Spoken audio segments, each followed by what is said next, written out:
Bonjour à vous, donc dans cette vidéo je vais vous montrer les modifications apportées au groupe électrogène et pourquoi décaler l'allumage, comment est-ce qu'on fait, où est-ce que c'est, qu'est-ce qui se passe exactement, si on le fait pas, qu'est-ce qui se passe, voilà. Donc voilà, bon le groupe c'est, je crois qu'il fait 2000 watts, voilà c'est un moteur classique, hein. Donc dessus il y a le démarreur électrique, voilà, donc je vais monter le démarreur électrique ici. Donc là j'ai mis une bobine temporaire mais c'est juste pour vous montrer. Donc le cache culbuteur je l'ai viré pour vous montrer en fait à quoi ça sert, qu'est-ce qu'il faut faire.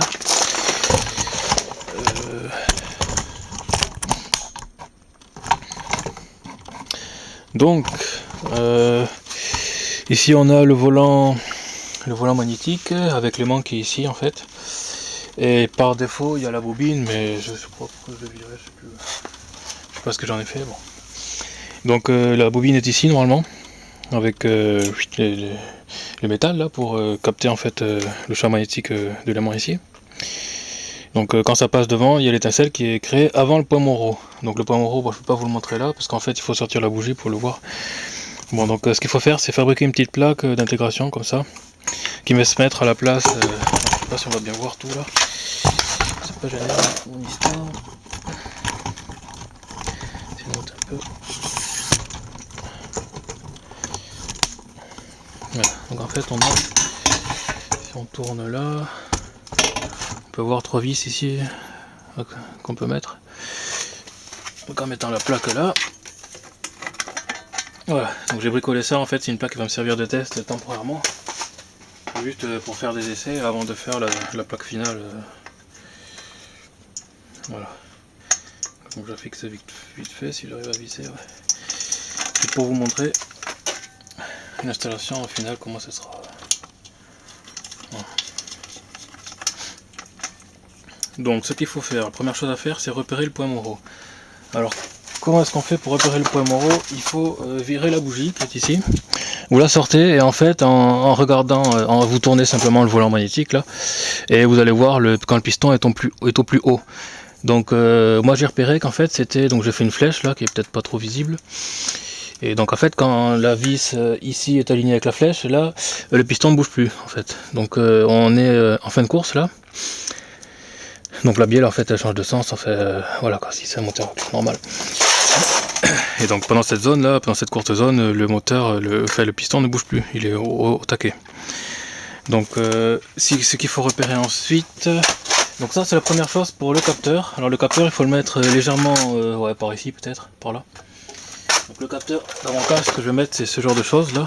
Bon, on voit pas très bien parce que ouais, c'est un capteur AF et Hall tout simplement. Donc lui il détecte les champs magnétiques et à partir d'un certain seuil de champ magnétique il va s'activer.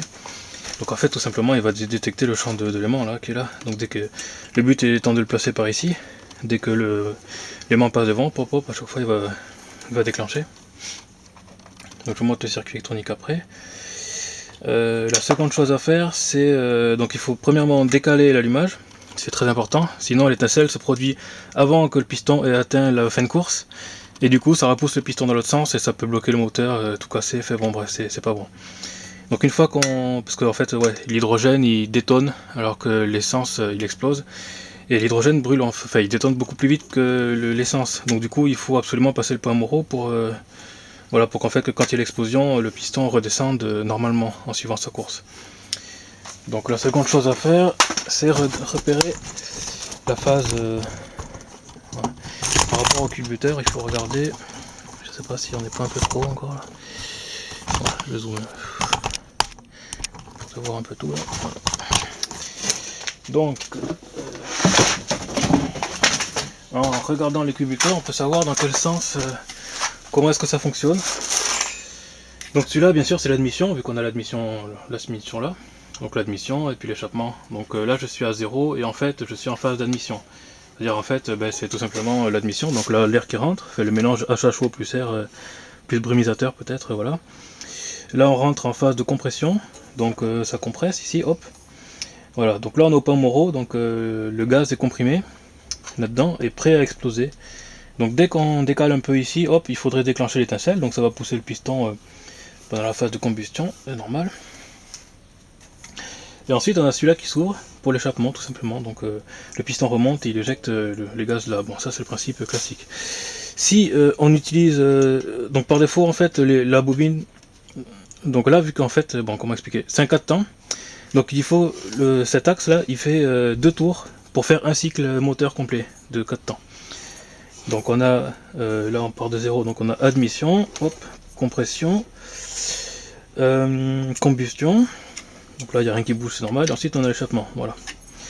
Donc il fait bien 2 tours pour faire un cycle complet. Et si on laisse tel quel, par défaut, la bobine qui est ici, elle prend les 2 étincelles, donc elle génère une étincelle par tour. Et ça c'est pas bon, parce que nous si on ne fait que décaler en fait en prenant la bobine et en plaçant là, parce que ce serait possible aussi de refaire une petite plaque métallique là, pour déplacer la bobine, là c'est bien joli, mais en fait ça marchera pas, parce que là, donc on est bien, vous voyez, si on est juste là, le cubiculteur là, de l'admission il souffre à peine, donc si on a l'étincelle ici en fait, on peut avoir un retour de flamme, parce qu'ici on aura quand même du gaz qui sera tout le temps qui va stagner ici, donc l'achat chaud qui va être là, et si on est pile à l'ouverture là en fait on voit bien que le piston il s'ouvre un peu là, donc ici on est avant l'admission, donc ici on rentre en phase d'admission, mais on voit bien qu'en fait le piston bouge, et ça fait qu'en fait dès qu'on va avoir la seconde étincelle en fait, parce qu'ici on est dans la seconde étincelle, pour moi ce que j'appelle l'étincelle pourrie en fait, celle qu'il faut virer, et bien ça va faire un retour de flamme là-dedans qui va brûler tout le gaz, et du coup c'est une perte de gaz et puis de puissance pour le moteur, hein, vu que normalement c'est la phase d'admission, mais du coup il va rien avoir comme gaz dedans parce que tout le gaz aura déjà brûlé avant, donc voilà, c'est inutile. Donc voilà, je reviens ici, là on est au point Moreau après la compression, donc on est au taquet, c'est là où il faut l'étincelle, donc là on a une étincelle, c'est bon, donc voilà, on dégage. Et si on revient ici, pof, vous voyez, il y a, voilà quoi, c'est donc pendant l'admission là, donc il faut pas qu'il y ait d'étincelle pendant l'admission. Sinon, si ça avance, c'est pas trop grave parce que c'est pendant l'évacuation. Donc avant, avec la bobine qui est ici, la seconde étincelle se faisait pendant la phase d'évacuation, donc c'est pas trop grave. Mais en décalant juste l'étincelle, en fait, elle va se faire ensuite pendant l'admission. Et ça, c'est destructeur, quoi. Ça va faire, le moteur tournera jamais comme ça. Donc c'est pour ça qu'il faut garder qu'une seule impulsion, c'est celle qui est en fait ici. Donc pour faire ça, ce que je pensais faire, c'était utiliser le cache-culbuteur qui est là normalement, et le percer pour mettre des capteurs inductifs. Donc ils vont en fait détecter le cubiculteur là. Voilà, qui vont détecter quand est-ce que ça s'ouvre ou que ça se ferme. Voilà. Donc parce que grâce à ça, en fait, on peut savoir si on fait l'étincelle ou pas. Donc en fait, il faut faire une étincelle que s'il y a d'abord eu une admission. Et ensuite, ensuite quand on est là, quoi. Donc là c'est la bonne. Et ensuite le capteur est folle. Mais il faut d'abord l'admission en premier, sinon ça marchera pas. Donc je reprends parce que c'est peut-être pas trop clair pour tout le monde. Il faut qu'il y ait d'abord l'admission. Hop. Donc par exemple, si on met le capteur pile ici, parce que c'est un capteur qui fait que quelques millimètres de détection, donc il faut le placer juste quand il est là, par exemple, pendant la phase de compression là. Enfin, non, là c'est le remplissage plutôt. Donc là on est en admission, on détecte ça. Ensuite, à partir de là, on peut générer une étincelle si jamais l'aimant passe devant le capteur. Mais tant qu'il n'y a pas eu en fait ce point haut ici, là, donc la détection de ce point haut, il ne faut pas d'étincelle, parce que sinon ça veut dire qu'on n'est pas dans le bon moment, quoi. Si on fait, voilà, si on est là en fait, là s'il y a l'étincelle, c'est pas bon, parce qu'on ouvre. Donc il faut vraiment attendre d'avoir passé ce point, hop, là, vous voyez, on est en haut ici, là. Il faut vraiment détecter d'abord le haut ici, donc pendant l'admission là. Ensuite on a la compression et ensuite on peut faire l'étincelle, mais pas avant, sinon c'est pas bon. La même chose si on prend à l'envers, c'est-à-dire qu'il faut détecter, enfin, il est préférable de détecter ici aussi pour l'évacuation, pour que si jamais on détecte l'évacuation, il ne faut pas d'étincelle. Parce qu'après l'évacuation, bien sûr, on a une nouvelle admission. Donc si on passe ici, qu'on déclenche une étincelle, alors ça c'est important de le mettre dans le programme si jamais en fait le capteur ici il merdouille et qui capte pas l'aimant au premier tour en fait. Donc on a par exemple l'admission, donc là il va détecter l'admission, donc il va se charger. Là s'il arrive ici et que par malheur il voit pas l'aimant, parce que si le capteur est un peu trop loin ou ça vibrote un peu ou que c'est pas très... Voilà, bon, il peut y arriver plein de trucs. Eh bien il va pas faire l'étincelle là, mais il va rester chargé, parce qu'il a eu l'admission juste avant. Donc ça va revenir ici, et là par contre s'il voit s'il voit le capteur, vu qu'avant il y avait une admission, et qu'il n'y a pas eu l'étincelle, et bien du coup il va faire l'étincelle ici, et c'est juste pendant en fait la phase d'admission, donc c'est pas bon.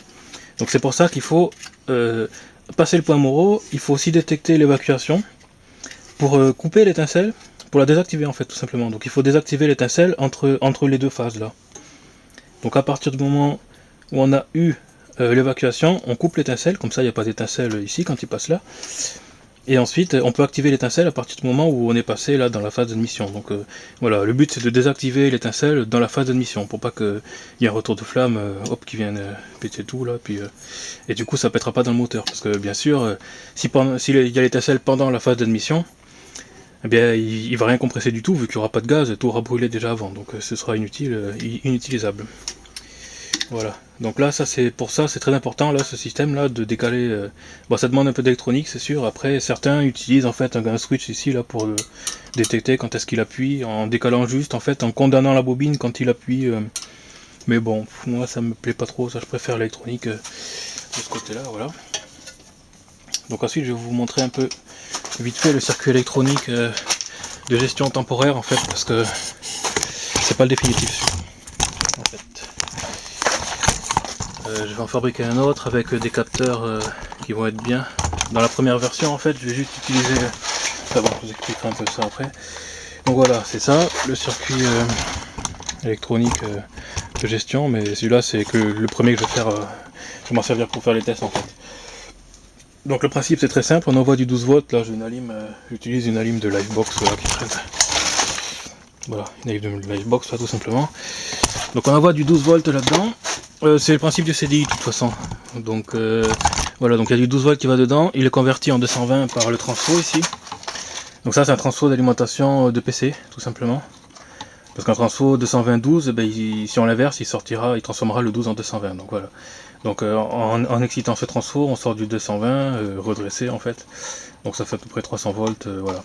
Donc là j'ai les condos qui gardent pour garder la capacité, pour garder la tension chargée tout simplement. Avec un jumper ici pour pouvoir brancher aussi ce condo là, c'est un condo de flash, d'appareil photo. Donc c'est pour le rajouter si jamais ça manque de puissance, bon parce que ce système est en test encore, donc il n'est pas parfait, mais bon ça fonctionne, donc voilà. Donc voilà, donc on a le 12 qui arrive, qui transforme en 220, dès que c'est chargé on coupe la charge, bon, pour pas que ça charge en permanence, ça consomme du courant pour rien. Ensuite on a le capteur ici, là, FEOL, qui est ici là.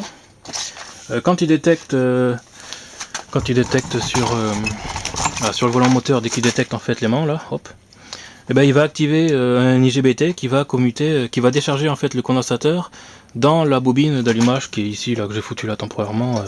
Bon, c'est juste pour la vidéo parce que voilà, ça fait un peu manouche, mais voilà, ça fonctionne. Donc je vais vous montrer, je fous le courant en marche, voilà. Donc ça veut dire que c'est bon. Ici il y en a une verte qui dit que quand est-ce qu'en fait le capteur voit, voilà, vous voyez. Donc là avec le capteur FEOL, dès qu'il voit l'aimant, hop, ça... Mais vous voyez pas tout là, hop. Pas génial. Voilà, le rouge en fait s'allume quand ça charge le condo. Donc on allume à découpage en fait avec ça là, avec ce transfo quand ça s'allumait. Bon, ça sert à rien de mettre une LED pour ça, mais bon, peu importe. On entend un peu le sifflement en fait de toute façon. Je sais pas si on entend bien là, mais voilà. Donc en fait à chaque passage, là tel quel, à chaque passage il va déclencher. Donc c'est comme si on faisait que décaler la bobine. On fait pas une étincelle sur deux en fait. Là il va vraiment déclencher à chaque fois que ça va passer, donc c'est pas bon du tout. Donc en fait entre ce capteur et puis cette platine, il faut rajouter une on peut faire ça avec des bascules par exemple, ou pour diviser la fréquence par deux tout simplement. Donc pour prendre qu'une seule impulsion sur deux, bon ça d'un point de vue électronique c'est simple à faire, je mettrai les plans sur mon site un peu plus tard, que je sais pas trop quand en fait, parce que ça prend un peu de temps à les faire. Donc voilà, il suffit de diviser par deux la fréquence, et donc on va avoir une impulsion sur deux, tout simplement. Donc voilà, dès que l'aimant passe là, hop. Alors normalement il y a une étincelle, mais je sais pas si on voit beaucoup, si on verra sur la vidéo, parce que c'est quand même pas... On l'entend, mais bon, je sais pas si on voit quelque chose.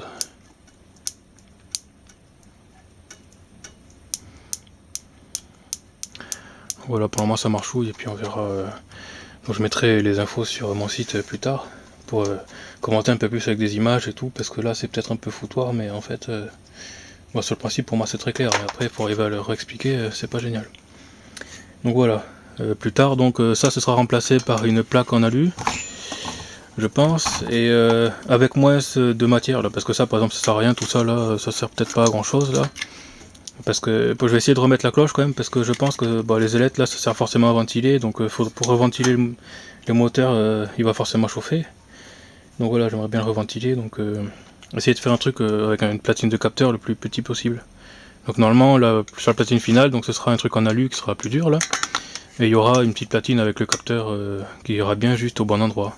Donc pas sur le point Moro, mais un peu à décaler en fait, comme ça je suis sûr que d'être dans la bonne phase, voilà quoi, à peu près ici, là. Ça pourrait être pas mal, on verra. Ça prend, on verra l'usage, peut-être qu'en bougeant un peu le capteur. Oui. Donc voilà, pour résumer, il faut un capteur à effet Hall ici, pour détecter le champ de l'aimant dès qu'il passe. Et après il faut le placer en fait par rapport, parce que le capteur il a une certaine polarité, il détecte, dans ce sens il détecte, et là il détecte plus loin en fait, ou il détecte pas, je sais pas trop. Après il faut regarder la doc pour savoir exactement, voilà, dans un sens ou dans l'autre il détecte pas en fait pareil. Donc il faut arriver à bien placer les capteurs et l'aligner par rapport à ce qu'on veut faire.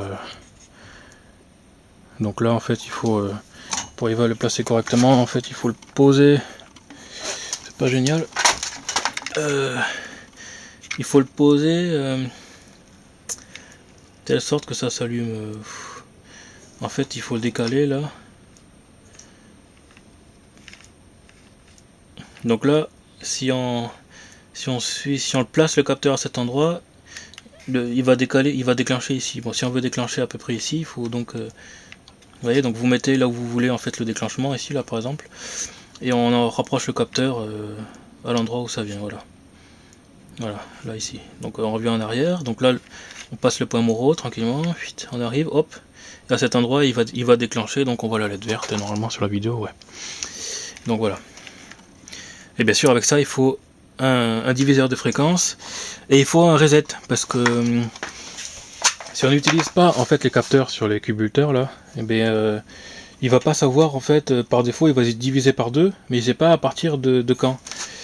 Donc le diviseur de fréquence que j'ai fabriqué, c'est une petite platine qui traîne je sais pas où en fait, et donc il y a un petit bouton reset dessus qu'il faut faire reset juste avant la bonne étincelle, et ensuite il sait qu'après ce sera à partir de là qu'il va générer les bonnes étincelles. Donc il fera une étincelle sur deux à partir du moment où on aura appuyé sur un bouton. Il faut le faire à chaque fois en fait qu'on met le système sous tension, parce qu'il perd en mémoire. Bon, c'est un système tout simple, il n'y a pas d'électronique intelligente dedans, c'est du basique. Bon, le prochain système sera avec un Arduino et tout, donc il y aura les capteurs ici, donc ce sera un système auto-apprentissage en fait, il va détecter, il détectera les cubulteurs, donc en fait si on est en admission ou en échappement, et puis le capteur effet Hall avec un petit programme, le démarreur électrique bien sûr qui est derrière, qui est monté. J'ai pas mis le fil de masse, mais bon.